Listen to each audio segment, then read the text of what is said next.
Music has always been fundamental in my life. It is part of my experience, my education. For me, is something that really made what I am today. I focus on sound and hearing practices and how they affect the actions, the emotions, the experience, and memory of people in different contexts.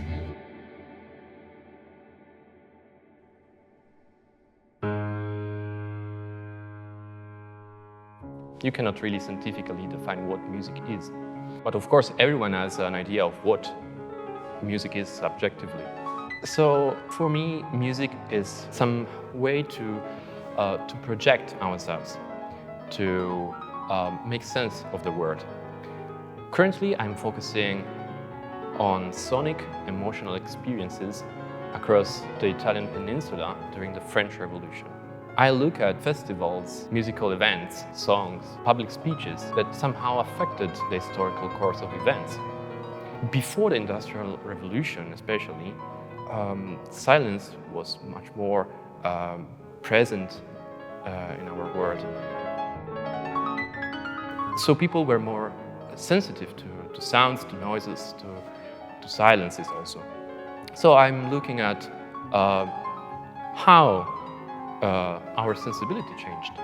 And this is why also I'm trying to understand better how we listen today in comparison to how we listened in the past. I believed that it was too challenging to try to study the sound of the past, a sound that is no more.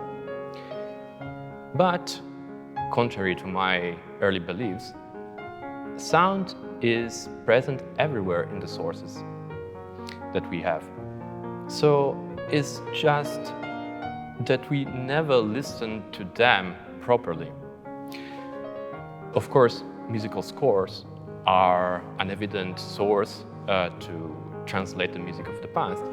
We also have, for instance, newspapers reporting about some festivals, for instance, or musical events, or public speeches. Police reports talking about how demonstrators were shouting, manifesting themselves in a sonic form. But we also have material sources.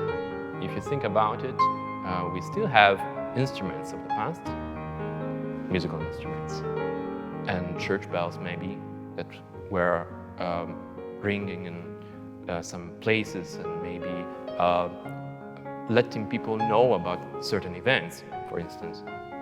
But also statues having like some sort of sonic action going on. So you could see also instruments that we nowadays don't have anymore and can give us an idea of the timbre, the loudness, and it's something that is the topic of studies of physics, acoustics in this case.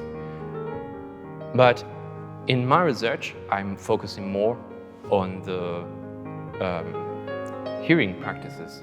So how people reacted to these sounds. And of course, how people produced these sounds and why. So my research is challenging, of course, because you don't always have the evidence every time. But it is nonetheless, I think, important to listen to these sources, to find out how sound changed through time and how we changed thanks to sound. The topic of noise pollution is central also in our societies, and we tend to listen less with focus on what we are listening. So looking at the past is not only because we just want to know what happened then, but because we also want to understand how we can change our way of listening to our world. And of course, it would never be the same. But I believe that communicating to other people that we changed the way we listen, and we can listen again with much more attention than we are currently doing. I think we can also return to be emotionally richer and living a fuller life in a way.